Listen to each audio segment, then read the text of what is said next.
Mais um Natcast no ar. Se você já está nos assistindo, já curta esse podcast. Se você ainda não é inscrito no nosso canal, se inscrevam para vocês ficarem aí ligadinhos em todos os nossos conteúdos. Compartilhe esse conteúdo, porque hoje vamos falar de como você pode transformar a sua dor em conhecimento. E para estar falando um pouquinho sobre esse assunto aqui comigo, estou com uma convidada especial. Ela que é minha amiga há mais de 10 anos, está diretamente do Paraná, aqui em São Paulo, a Tânia Souza, ela que é terapeuta comportamental. Amiga, gratidão por você estar aqui, né, no podcast, uma amizade de longos anos e hoje, né, estamos aqui para falar sobre esse assunto, falar um pouquinho aí da sua transformação. Pra gente iniciar, se apresente pro pessoal de casa, fala quem você é. Nath, primeiro, obrigada pela oportunidade. Eu sou muito grata, fico muito feliz. Eu sou Tânia Souza, tenho 3 filhos. Passei por uma fase, acho que toda mulher que é mãe, que tem um casamento, acho que passa, né, por dificuldades, por transformações dentro da sua vida, né? Sim. E dentro dessa situação, eu me perdi um pouco, tive alguns problemas emocionais e decidi que eu podia transformar isso em algo grande, né? Em algo que pudesse mudar a vida de muitas mulheres, assim como eu mudei a minha. Sim. Que quando a gente fala, né, a gente pensa que a dor não pode ser transformado em algo bom e você passou por isso, né? Você foi como se diz, a prova viva que a dor pode se tornar um autoconhecimento, conhecimento aí, né? Exatamente. Foi quando eu me vi, né, em todo aquele sofrimento, não quis me manter ali, não era o que eu queria para o meu destino. Entendi que eu podia transformar aquilo em conhecimento. Foi quando eu mergulhei na inteligência emocional, na PNL e na TCC, né, que me ajudou muito, que é a cognitiva comportamental, que me fez crescer e entender que eu podia quebrar os meus padrões, que eu podia moldar a minha mente, que eu estava no controle. E isso eu fui trabalhando, né? O tempo todo eu fui buscando mais conhecimento, fui entendendo sobre mim. Eu acho que a parte mais importante de tudo foi eu compreender que eu era dona de mim e que eu tinha que mergulhar dentro de mim, aceitar os meus erros e melhorar. E foi assim, fui crescendo dentro de mim, fui entendendo os meus padrões e quebrando um pouco as minhas crenças limitantes, né? Que acho que é o que trava a nossa vida, né? Ainda mais a gente que é do interior, né? É que o pessoal do interior tem, eu falo que a mente um pouco mais fechada do que o pessoal da cidade grande. Claro que melhorou bastante, mas ainda tem, né, Tânia, essa Muito. questão. Eu acho que é o que limita muitas pessoas, né? As pessoas deixam de viver exatamente aquilo que eles acreditam, aquilo que eles querem, para seguir uma doutrina criada por eles mesmos, né? Então eles se fecham dentro daquele ambiente, daquela bolha que eles mesmos construíram e começam a adoecer ali dentro, que foi o que aconteceu comigo. Eu não me sentia apta a viver dentro daquele ambiente e ele me adoecia, porque eu queria mais que aquilo que era ofertado. Eu ter a liberdade de me expressar, de ser quem eu sou, era o que me adoecia, porque a gente acaba seguindo aquelas crenças, aquela doutrina que eles acabam agregando no seu dia a dia, né? Sim. Então é onde eles falam, a gente começa a criar ciclos viciosos, né? Então você vai ficando limitada. Eu não vou fazer assim, porque as pessoas não vão entender, não vão gostar. Eu não vou viver dessa forma porque vão me julgar. Então você ser livre numa cidade pequena é totalmente ofensivo. Sim. E como que tem sido para você, né, essa mudança toda de você sair de uma cidade do interior, que é a nossa cidade pequena? Eu já tô em São Paulo já há 3 anos, né? Então eu já tô acostumada. Mas como tem sido para você essa fase também de mudança, né? Igual de buscar sempre o melhor, de sair daquele lugar que não te fazia bem. Então, eu acho que a minha mudança para o grande começou dentro de mim, quando eu comecei a minha transformação. quando eu comecei a entender que eu não podia ser resumida apenas em ansiedade, em crises de pânico e julgamentos. Então, a minha mudança começou ali. Então, eu comecei a me sentir grande. Então, eu já estava pequena ali. Eu precisava de espaço, eu precisava respirar. Então, o que eu fiz? Coloquei dentro da minha mala umas peças de roupas, 5 diplomas e vambora. Confesso, né, que você ter excesso de opções não é muito bom, né? A gente acaba se perdendo, porque quando você tem muito a escolher, você acaba não decidindo nada. Então, você se perde dentro daquilo. Tenho ainda um pouco de medo, né? Porque eu tô aprendendo, é tudo novo, imagina, 6 mil habitantes. Aí você vem para a grande São Paulo. Aí você olha para todos os lados e fala assim, meu Deus, onde eu tô? Então, assim, só que como eu trabalhei muito isso antes de vir, eu acho que desde que eu tinha os meus 28 anos, eu sonhei muito com tudo isso aqui, sabe? Mudança, eu desejei muito. E trabalhar com a terapia é algo assim que muito satisfatório para que eu possa ofertar para as pessoas o conforto que eu me confortei, que eu trouxe para eu mesma, né? Sim. Então, assim, aqui é um lugar de oportunidade. Qualquer cidade grande, você tem mais oportunidade, mais portas abertas, mais acesso. Cidade pequena é tudo muito limitado, não tem muitas oportunidades. E você não consegue crescer, evoluir. Você estagna, fica naquela Parada, impasse, né? A vida toda. Sim. Não tem uma formação. E para você, assim, qual foi o ponto decisivo que você escolheu a terapia como um caminho profissional para você seguir, né? Porque primeiro a gente procura terapia para se autoconhecer, muitas pessoas se apaixonam, né? Nesse processo do autoconhecimento, fala, poxa, eu quero fazer, esse é o meu caminho, eu quero seguir nisso. Como que foi para você? Olha, a minha inspiração para que eu trabalhasse com a saúde mental foi a minha mãe. A minha mãe, ela teve uma depressão muito forte. E uma mulher totalmente centrada, equilibrada, do nada, regressar, assim, ela voltou a ser criança. E eu olhava aquilo e falei assim, como assim o nosso cérebro consegue fazer isso? Então, eu comecei a estudar. Eu tinha uns 15, 16 anos, mais ou menos, eu comecei a fazer pesquisa, eu era pilhas e pilhas de pastas, assim, para eu conhecer melhor a depressão. Foi quando eu comecei a descobrir o universo do cérebro, assim, eu fiquei apaixonada, eu fiquei encantada, e nós somos aquilo que pensamos, aquilo que comemos, aquilo que vivemos, e nós termos estabilidade emocional, a nossa vida flui de uma forma muito fácil, muito leve, sabe? Então, foi aí que eu pensei assim, eu posso ajudar pessoas e eu posso me ajudar também. Porque, querendo ou não, hoje é tudo muito pesado, né? O nosso dia de hoje, assim, dos pequenos problemas, a gente transforma aquele mundo de coisas, assim. Aí eu pensei assim, quando eu estava lá tendo crise de ansiedade, eu fiquei 30 dias sem comer, eu não comia, Caramba. Eu não sentia fome, me sentia forte, porque o meu cérebro estava me sabotando o tempo todo. Não dormia, então para mim aquilo já estava normal. Até então, quando eu comecei a comecei a conviver na sociedade, as pessoas falavam assim, ai, ela tá fingindo, ela tá com manha. Isso é preguiça. Isso não é... Na empresa que eu trabalhava, principalmente, né?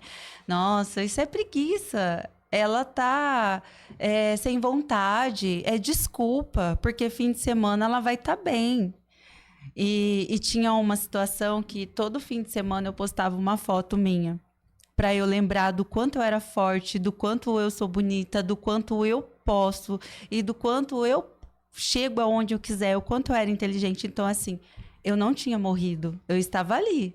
Ali tinha uma mulher ainda, sabe? Ai, eu ficar emocionada. Então, assim, né... Não pode chorar, porque senão eu choro junto, porque a gente sabe da nossa história, né? Então, assim, quando eu comecei a ver que as pessoas não levavam a sério, porque a doença mental é uma coisa muito grave, é muito Eu acho séria. que não, até hoje, né? A gente vem de uma cidade muito pequena, que às vezes a gente falando aqui, a pessoa fala, nossa, mas o pessoal lá é assim, gente. Infelizmente é. Não é falando mal da minha cidade, mas as pessoas têm a mente muito pequena e não entende a questão da ansiedade, da depressão, a não ser que passem por isso ou que tenha algum familiar que passe. Então, infelizmente, na nossa cidade de onde a gente veio, tem muito julgamento, né? E é o que a gente vivia lá, né? Nath, desde de pequena, eu sempre falei que eu ia morar em São Paulo. Eu sempre incentivei, falei pra Tânia, vem pra São Paulo. E tá aqui, né? Eu quando cheguei aqui, assim, que eu vi, eu falei assim, nossa, eu posso ser eu. As pessoas veem, eles te olham com o que você tem, né, para ofertar, porque a gente estuda muito, né, para chegar onde a gente quer. Não vem nada de graça, não é nada fácil, sabe? As pessoas não conseguem compreender o processo que você tem até aquele momento. Então, assim, uma terapeuta, uma psicóloga, um psiquiatra, eles não podem ter uma doença mental. Isso é proibido, né? Então, nós vivemos Esquece isso. que são humanos também, né? Exato. É igual um cardiologista, não pode morrer com um problema, né, no coração porque eles exercem errado. Então, assim, quando eu decidi, quando eu me formei, que eu entendi que eu podia muito, que foi quando eu decidi, porque assim, nós não temos espaço, né? Numa cidade pequena, onde a gente adoeceu, porque eu fiquei muito doente, então eu decidi que eu ia trabalhar nessa área para ajudar pessoas que passaram o que eu passei, que elas podem ser vistas, né? De uma forma com mais empatia, que é o que eu falo, a responsabilidade afetiva, né? Porque eu não tive responsabilidade, as pessoas não tiveram responsabilidade com a minha dor. E isso me levou a um momento assim muito grave, muito sério, que eu realmente quase morri. E as pessoas, elas não entendem que elas precisam ter empatia, que elas precisam ter cuidado em qualquer tipo de relação. Seja no trabalho, na casa, com a família, com os amigos. Responsabilidade afetiva é importante, porque ela desenvolve a dependência emocional quando não é cuidada, ela desenvolve relacionamentos tóxicos, elas atraem pessoas que não acreditam mais em si, sabe? Que acabam adoecendo e é onde acontece a maioria dos suicídios, né? Porque as Sim. pessoas, elas não respeitam o limite emocional um do outro. É sempre sobre eles, né? O que você pode me oferecer? Então, eu vou te usar até o tempo que for necessário e quando você não for útil, eu te descarto e tá tudo bem. E a gente morar no interior é muito isso, né? Eu acho que em qualquer lugar, né? Eu acho que essa questão da responsabilidade afetiva é o que falta muito hoje nas pessoas, né? O que você fala pro outro, porque muitas vezes a gente não sabe o que o outro tá passando. Às vezes uma pessoa ela pode estar num estado depressivo tão profundo, mas para as outras pessoas ela tá feliz, ela mostra que tá feliz. É por isso que a responsabilidade, o nome já diz, né? Responsabilidade afetiva com o próximo. E quando a gente tá na dor, né? Quando a gente tá lá na dor, quando a gente tá em um estado depressivo, muitas vezes a gente tá no fundo do poço que a gente não vê solução. E como que foi pra você? O que te motivou a sair ali da dor e ressignificar tudo isso que você passou? Porque muitas pessoas não vê, tipo, uma luz no fundo, né, do túnel. Como que foi esse processo pra você? O que te motivou a sair ali realmente? Eu decidi, eu quero sair dessa dor, eu vou mudar a minha vida e minha história. Foi quando o momento que eu me resignifiquei, eu não aceitei ficar ali, sabe, com tanto sofrimento, com tanta dor. Eu não queria aquilo para o meu destino. Então, eu tinha uma família também que acreditava em mim, sabe? Teve um momento em que eu olhei para mim, eu olhei para o espelho, eu não me reconhecia mais. Aí eu falei assim, não, eu não cheguei até aqui para desistir de mim. Então, você começa a sua mudança a partir do momento que você não desiste de você. Porque todos nós temos sofrimentos, todos nós passamos por momentos difíceis. Mas assim, ao invés de nós ficarmos ali se vitimizando, nossa, minha vida é difícil, ou ficar reclamando, eu decidi mudar.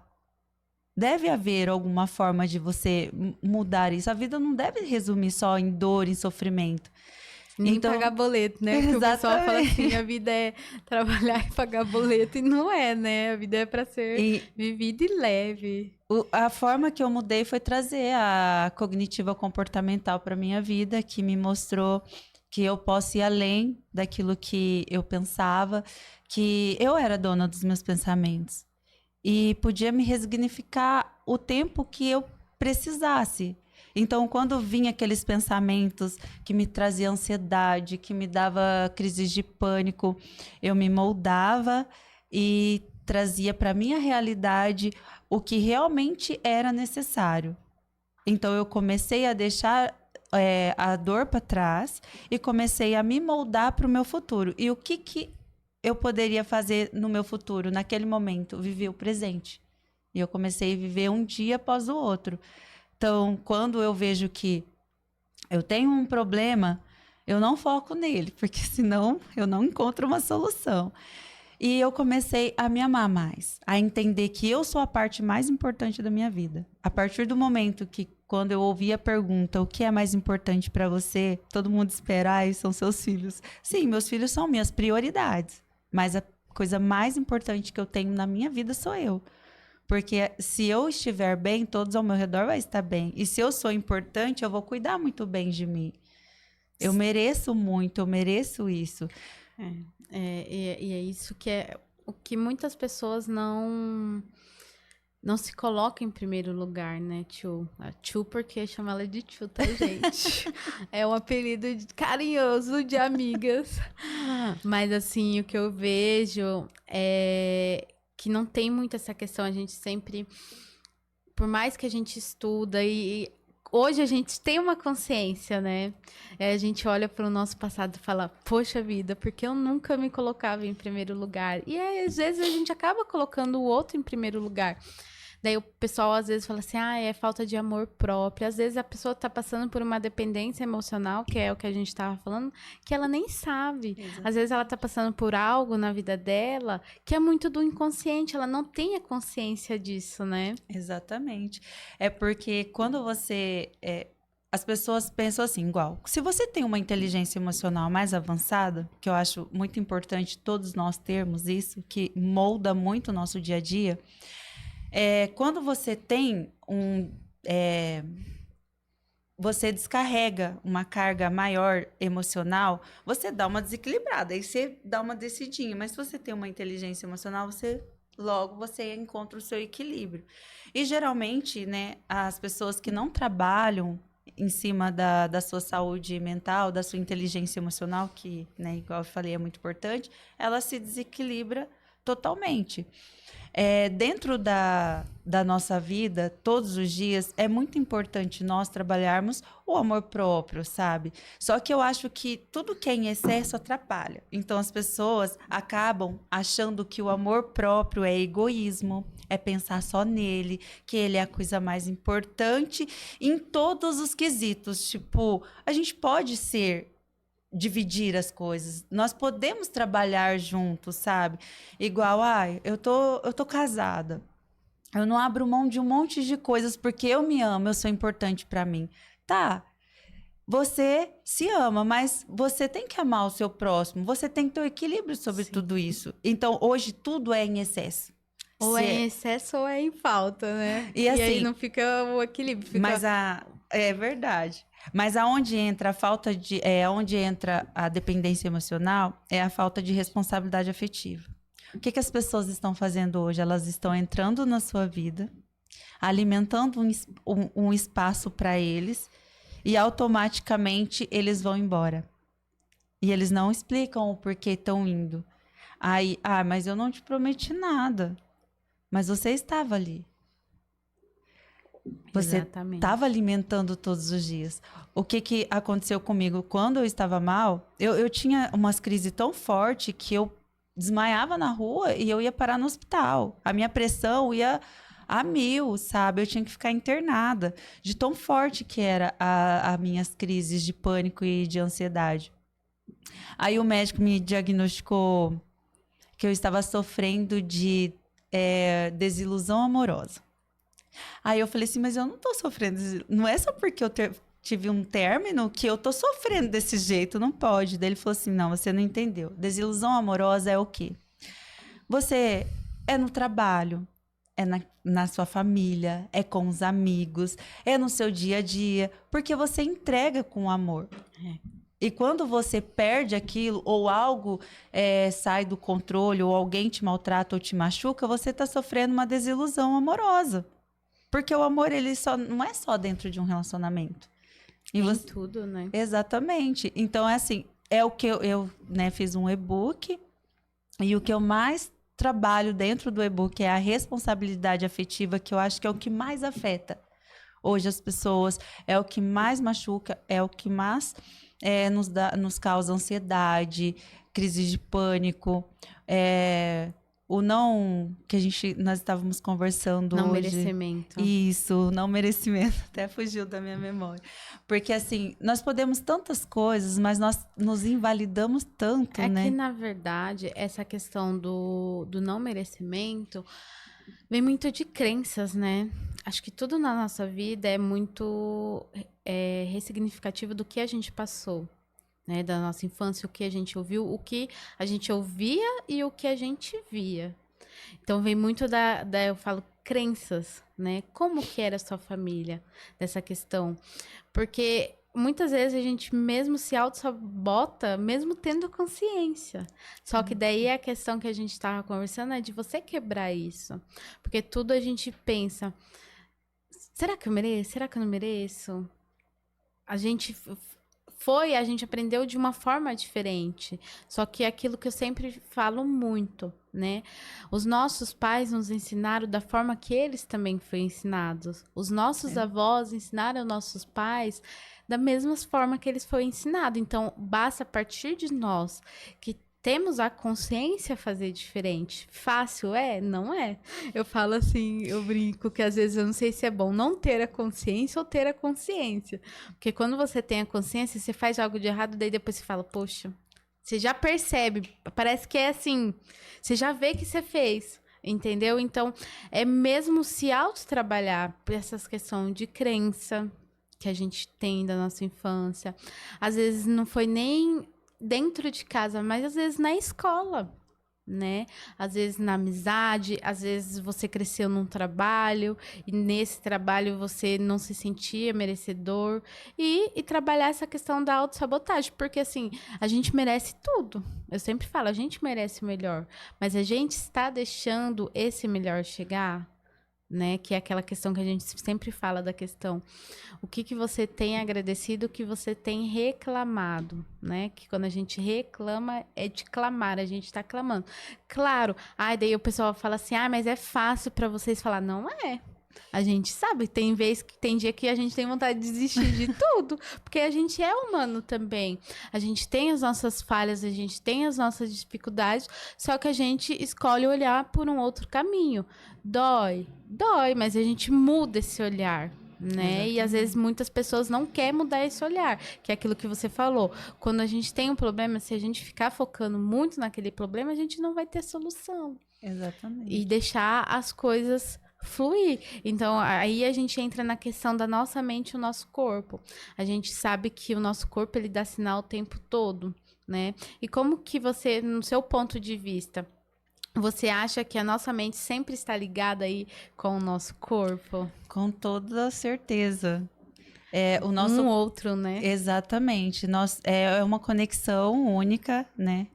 Principalmente depois que eu descobri que o nosso coração tem neurônios, que é os neurônios cardíacos, e ele que manda as emoções, né, para o nosso cérebro, que querendo ou não, aumenta, né, a corrente sanguínea, mexendo com todos os nossos órgãos, né. Se a gente for pensar bem, Quando nós não estamos bem, a gente trava as costas, dá um embrulho no estômago, a gente sente vertigem, não nos sentimos bem. O nosso corpo ele é totalmente ligado um com o outro, tanto a razão quanto a emoção. Elas têm que andar juntas. E sobre o que você estava falando sobre crença, né? Os nossos pais, eles ensinaram aquilo que eles aprenderam. E não tem como a gente ensinar para os outros aquilo que nós não sabemos, né?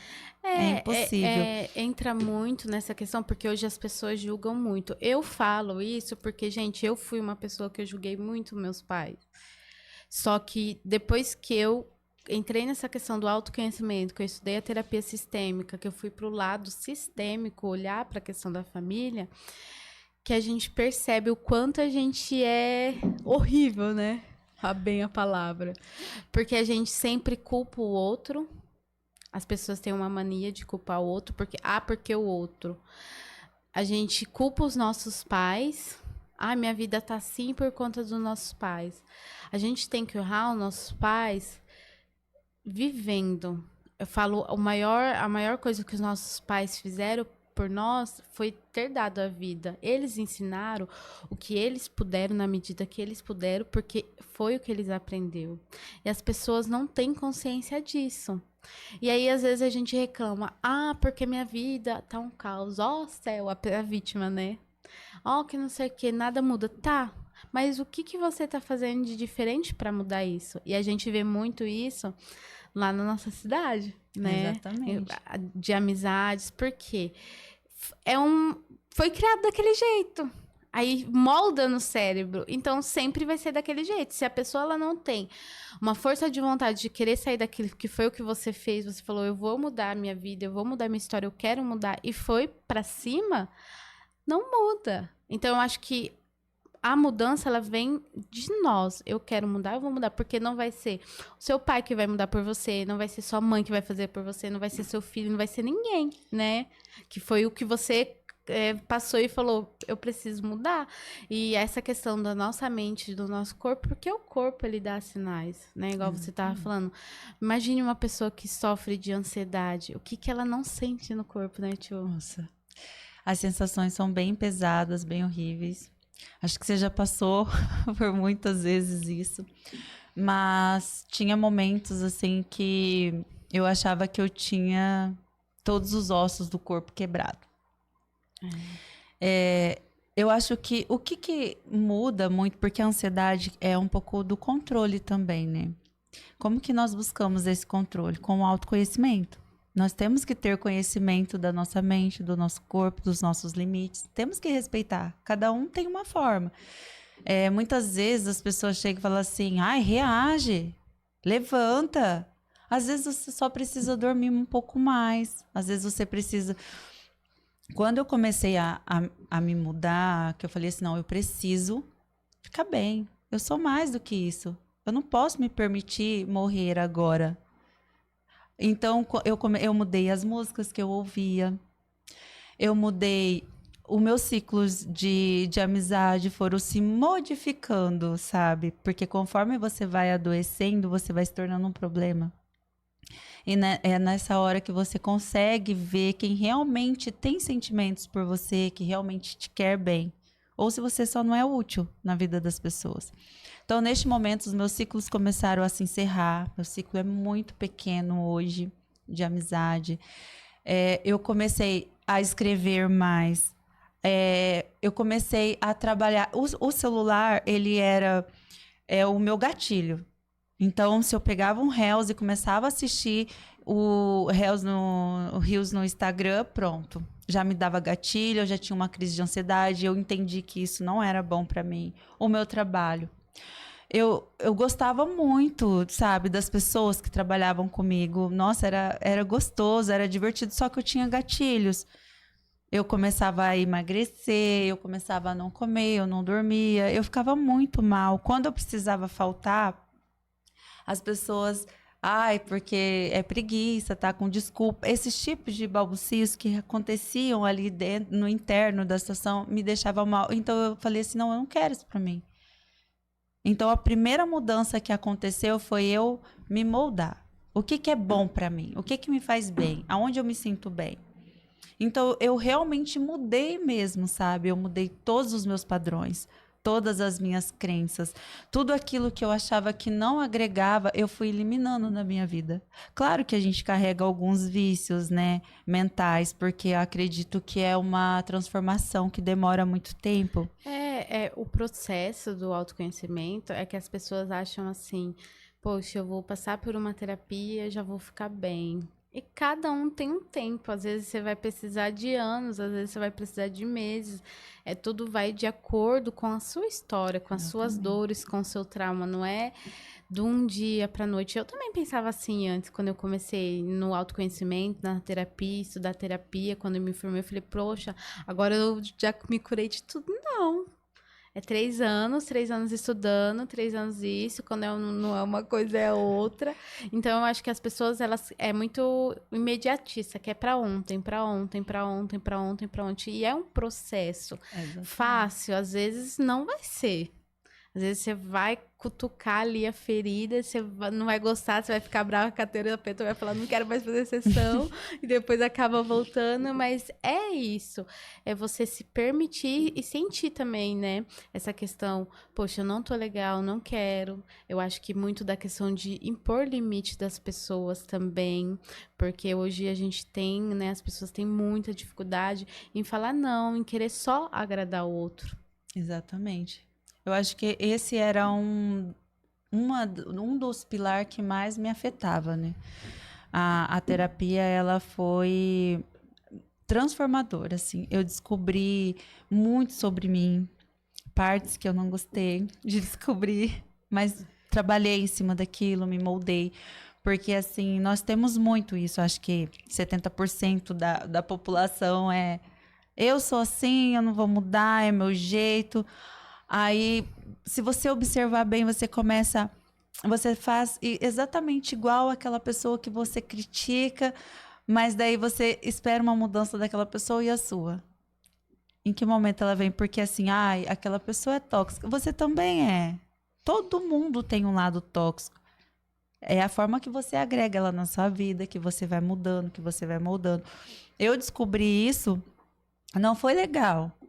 Foram mais umas semanas de cama, porque eu não aceitava que eu também, né, machucava as pessoas, que eu também tenho o meu lado tóxico, que sempre estou trabalhando para ser melhor. Eu quero ser melhor. Eu quero ser melhor para mim, para minha vida ser mais tranquila, para minha vida ser mais leve. Porque a partir do momento que eu me trato bem, automaticamente eu vou tratar as outras pessoas bem.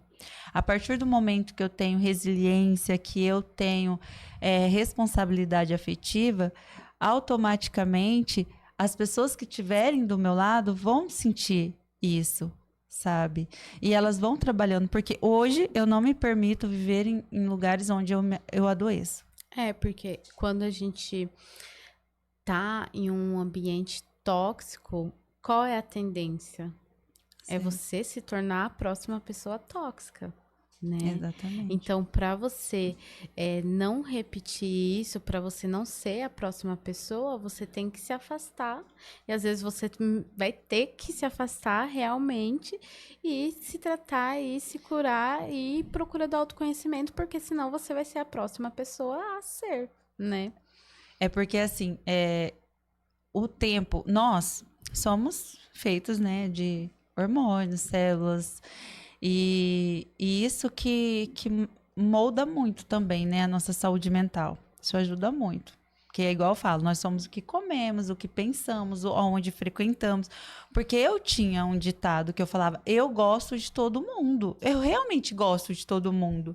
Mas não é porque eu gosto que eu vou ficar frequentando os mesmos lugares, estar todo dia ali junto com essas pessoas, porque assim, você é aquilo que você ouve, que você vê, o que você fala, o que você faz todos os dias. Você vai para uma faculdade, você vai 4 anos para você aprender. Depois, na prática, que você vai se moldar mais. Aí você faz. Você começa a trabalhar a sua mente. Olha quanto tempo que demora para a sua transformação, para o seu trajeto, para o seu projeto. É um tempo muito significativo. E assim, chega uma fase que você começa a já não se sentir confortável. em certos lugares, ouvir certas pessoas. Você começa a entender que quando você começa a encerrar ciclo, a crescer, começa a doer. Você dá uma surtada. Aí quando você começa a entender que aquilo te deixa mais leve, que sua vida tá mais fácil para ser resolvida, você começa a se moldar. Você não se permite mais ficar em ambientes na qual não te agrega em nada, porque você fica com sede de conhecimento, você busca o melhor para ti. E o seu melhor, às vezes, não é o melhor de outra pessoa. E cada um busca aquilo que é O que bom. lhe convém, né? Exatamente. E dentro da terapia, as pessoas, elas esperam um toque de mágica, né? Eu tô aqui, eu tô pronta, e só usar essa varinha que eu vou sair daqui resignificada. Se fosse assim, era tão bom, né? Quando eu entrei na PNL, eu ficava assim, meu Deus, como eu sou imatura. Eu tinha vergonha de mim mesma, sabe? Eu falava assim, nossa, as atitudes que eu tinha igual as pessoas, elas romantizam os ciúmes. Não. Sabe? Elas romantizam o controle da vida um do outro. Elas romantizam tudo aquilo que é conveniente para eles próprios. Eu acredito que hoje qualquer tipo de relacionamento, amizade, você tem que se moldar, você tem que querer, você tem que estar ali. Porque se qualquer atrito nós formos fazer uma guerra, você não vai ter saúde nunca. O seu corpo ele vai gritar porque você vai estar sempre estressado. Nós demoramos 7 anos para mudar os nossos pensamentos e entrar no esquecimento. Tipo, um término de relacionamento 7 anos para você esquecer totalmente todo aquele sentimento, tudo aquilo. 7 anos sem uma vivência, sem, né? Sim. Ficar alimentando aquilo. Imagina nós que crescemos, ficamos, vamos dizer, 20 anos na casa dos nossos pais.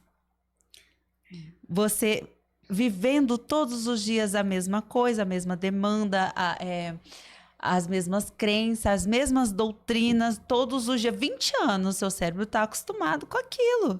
Até você tirar tudo isso. Aí você sai e vai para uma outra doutrina, tipo, você casa. O seu esposo vai ter outra doutrina. E vocês vão começar a entrar em atrito. Então, vocês vão ter que fazer o quê? Se resignificar. Nós vamos ter a nossa doutrina. Você que se molda dentro daquilo. O que eu quero hoje para mim? Olha, os casais geralmente fazem isso. Não, eu e você, nós somos um casal. O que é bom para mim? O que é bom para você? O que podemos aprender? O que não podemos aprender juntos? O que fica? O que sai? Nós temos que saber trabalhar o nosso corpo, a nossa mente de uma forma muito significativa e tem que ter paciência, porque a vida ela é um eterno aprendizado. Você vai ficar a vida inteira buscando se reencontrando, né? Sim. Porque acredito eu que a cada 5 anos, 6, 7 anos, a gente se molda. Aquilo que nós queríamos há 10 anos atrás, você sonha isso ainda? Não, é muito relativo, né? A gente... Às vezes a gente não quer mais o de ontem, vai querer de 5 anos, né? Então, tem muito essa questão. É um processo. Às vezes não vai ser fácil. Às vezes você vai ter que cavocar, mexer na ferida, mas é bom porque depois você fica leve e você se sente livre, né? Pra curar tem que sangrar, né? As pessoas falam assim, eu tenho tanta ferida. Você tem cicatrizes. Cicatrizes você é ali onde mostra a sua dor. Mas ferida não, a ferida ela começa a apodrecer, ela começa a cheirar mal, ela começa a sangrar, ela começa a corroer você. Sim. Então a gente tem que aprender a se curar, a encerrar ciclos, a colocar pontos, não ir se ferindo, colocando, porque às vezes a gente acostumou tanto, né? No seu caso, como a gente conversa muito sobre isso, Você acostumou tanto com o caos que você ia buscando o caos. Quando você não tinha o caos, o que que acontecia? Você adoecia, que é as nossas crenças limitantes, que é o que eu falo bastante no e-book, que a gente traz muito isso. Hoje eu só quero paz. Meu Deus, chega de caos. E o que você poderia, né, falar de dica para quem está nos ouvindo, que está passando, né, por um momento difícil, às vezes se identificou com você, eu tô passando por a mesma situação que a Tânia, tô passando por um momento delicado, o que você pode, né, falar para o pessoal de casa? Olha, o que eu tenho para dizer é que todos nós temos dores, todos nós passamos por uma dor, mas o que vai nos moldar, o que vai mudar tudo isso é o que nós fazemos com ela, a respeito dela. Então, você acreditar em você, ter fé, não duvidar da sua capacidade e estudar, trabalhar o seu corpo, a sua mente, nunca desistir de você. E você é a parte mais importante da sua vida, né? E a nossa história tá aqui para ser vivida, para ser contada. E a gente não pode se resumir em apenas dor e sofrimento, né? Sim. A gente pode muita coisa. Eu acho que o primeiro passo é acreditar em você e transformar a sua dor em conhecimento. É muito importante.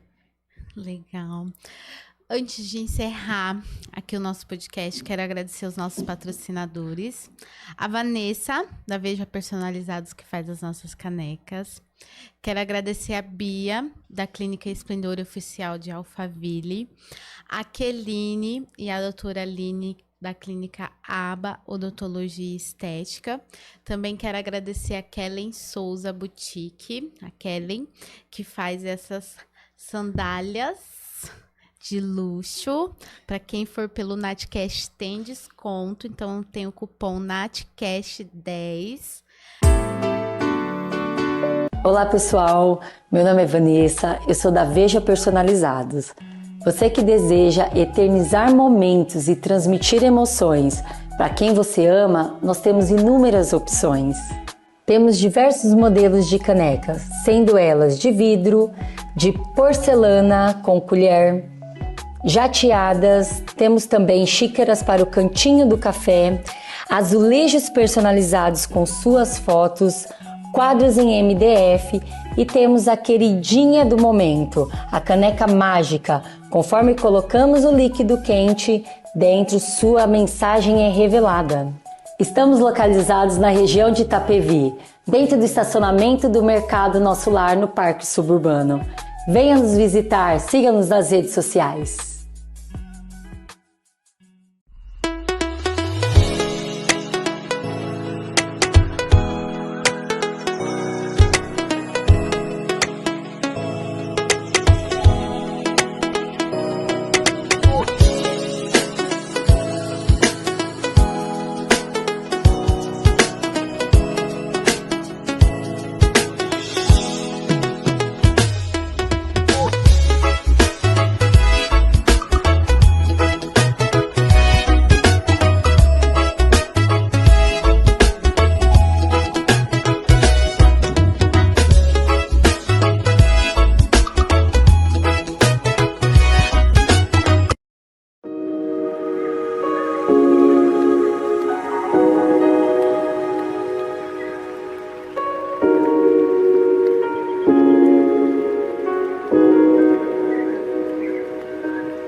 Pra gente encerrar, né? Deixa aí pro pessoal de casa seu Instagram, onde o pessoal pode aí te encontrar. Quero falar com a Tânia, quero comprar o e-book dela, quero passar por uma terapia com ela, onde o pessoal te encontra. Bom, eu tenho a minha rede social, que é Terapeuta Tânia, é o meu Instagram. E o e-book dá para você entrar, que é Transformando Dor em Conhecimento, tá no Hotmart. E dá uma espiadinha lá, vocês vão gostar muito do conteúdo. É bem interessante.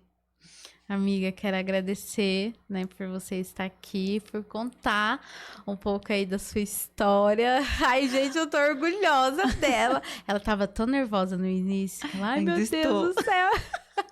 Mas deu tudo certo.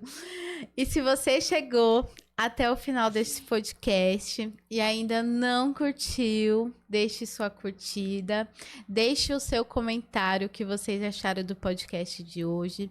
Se você ainda não compartilhou esse conteúdo, compartilha.